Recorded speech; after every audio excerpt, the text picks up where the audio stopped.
سب کائنات کے بارے میں جو سوالات ذہن میں آتے ہیں ان کا تو خدا نے جواب دیا ہوا ہے۔ اگر وہ جواب نہ مانے تو ہم خدا کو نہیں مانتے، اور اگر وہ جواب تسلیم کر لیں تو نئے سوالات سے محروم ہو جاتے ہیں۔ تو مذہب کے ہوتے ہوئے فلسفی ناممکن ہو جاتی ہے۔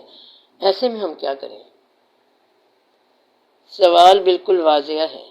آپ کا سوال یہ ہے کہ آپ یہ کہہ رہے ہیں کہ ماننا تو اس وقت ہے جب جاننا ہو جائے، اور ماننے کے بعد جاننے کا سوال کا خدا تو آلریڈی پہلے سے جواب دے چکا ہے۔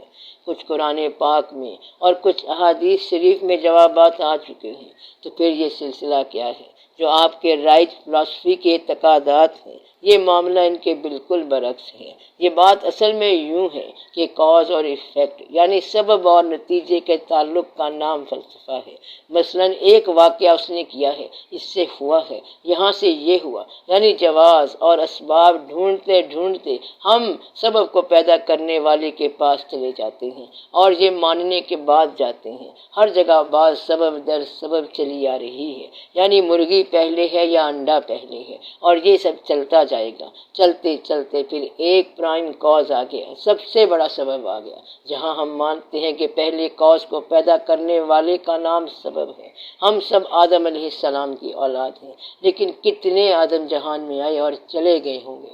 ہم کتنوں سے پہلے کو آدم علیہ السلام مان رہے ہیں، جبکہ پہلی ہیومن فارم آئی ہے، انسانی صورت آئی ہے، تو ہم اس کو آدم علیہ السلام کہہ رہے ہیں۔ اس لیے ہم فطرت کے پروسیس کی بات نہیں کر رہے، بلکہ ہم فاطر کے منشا کی بات کر رہے ہیں۔ اور مانا ہم نے یہ ہے کہ تو خالق ہے، مالک ہے، اور جو تو نے کہا ہے وہ سچ ہے۔ ماننے والے کا سوال تو اس کے بعد ہی پیدا ہوتا ہے۔ جن سوالوں کے جواب آ چکے ہیں، ان کے سوال کرنے کا سوال ہی پیدا نہیں ہوتا، اور شریعت والے یہ سوال کرتے ہی نہیں۔ مثلا یہ کہ پیغمبر اس نے کیوں بنایا ہے؟ کسی نے کہا کہ لوگوں کو گمراہی سے دور کرنے کے لیے، تو پھر اس نے پوچھا کہ لوگ گمراہ کیوں ہوئے؟ پیغمبروں سے لڑنے کے لیے۔ یہ سب کیا ہوا؟ شیطان کیوں گمراہ ہوا اور اس کو کس نے گمراہ کر دیا؟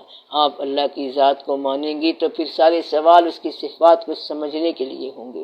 تو سوالات ذات کے بارے میں نہیں ہونے چاہیے، بلکہ سوالات صفات کے بارے میں ہونے چاہیے۔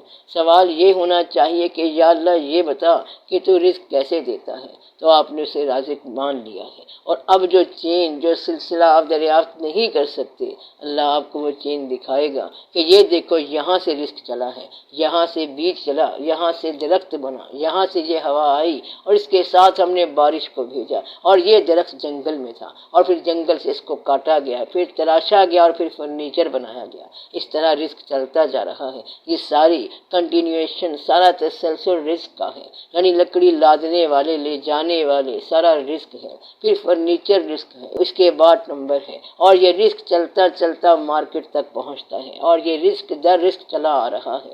پھر اللہ آپ کو بتائے گا کہ گندم کا دانہ رزق کیسے ہوتا ہے۔ بعض اوقات آپ کے ہاتھ سے کتنی غذائیں گر جاتی ہیں، اور بے شمار نظر آنے والی اور نہ نظر آنے والی مخلوق کی غذا بنتی ہے، اور ان کی زندگی بسر ہوتی ہے۔ تو ایک دانہ گندم کہاں کہاں جاتا ہے، اور کتنی کتنی مخلوق اس پر پلتی ہے۔ اسی طرح مخلوقات پل رہی ہیں، کتنی ہی ویزیبل نظر آنے والی طاقتیں آپ کے سامنے آتی ہیں، اور کتنی ہی انویزیبل نہ نظر آنے والی طاقتیں آپ کے پاس سے گزر جاتی ہیں، جن کا انویزیبل وجود ہوتا ہے۔ تو گویا کہ یہ ساری چیزیں اللہ آپ کو دکھائے گا۔ اگر آپ نے ایک بار اللہ کی ذات کو مان لیا کہ تو وہی اللہ ہے جس نے انسانوں کو نبی بنایا، پیغمبر بنایا، اور ہم تجھے ماننے والے ہیں اور تیری عبادت کرنے والے ہیں، تو اس کے ساتھ آپ کا سوال تو اب شروع ہوا ہے۔ اب آپ پوچھیں کہ حشر کسے کہتے ہیں، یوم حشر کیا ہوتا ہے، انصاف کسے کہتے ہیں؟ تو اس طرح خود ہی سارے سٹیٹمنٹس، سارے مسئلے بیان ہو جاتے ہیں۔ آپ اللہ سے پوچھیں کہ یا رب العالمین، تو ہمیں سمجھا کہ یہ ازل کیا ہے، یہ کیا واقعہ ہوا تھا کہ آپ نے الست بربکم کہا تھا؟ تو جو لوگ جانتے ہیں پھر وہ کہتے ہیں کہ کالو بنا، کل کی بات ہے۔ ہم تو اللہ کو اس سے بھی پہلے جانتے تھے۔ آپ نے بزرگوں کی کتابوں میں پڑھا ہوگا کہ کالو بنا کل کی بات ہے، اور ہماری تو اس سے پہلے کی آشنائی تھی۔ یہ ازل تو کل کی بات ہے، اور ازل سے پہلے بھی ہم اس کے حسن خیال میں تھے، تب ہم اس کے حسن خیال میں تھے، اور اب ہم اس کے حسن تخلیق میں ہیں، یعنی حسن خیال سے نکل کر حسن تخلیق میں آ گئے، اور کل محشر میں ہم اس کے سامنے اس کے حسن سلوک کے انتظار میں ہوں گے، اور پھر بات ختم ہو جائے گی۔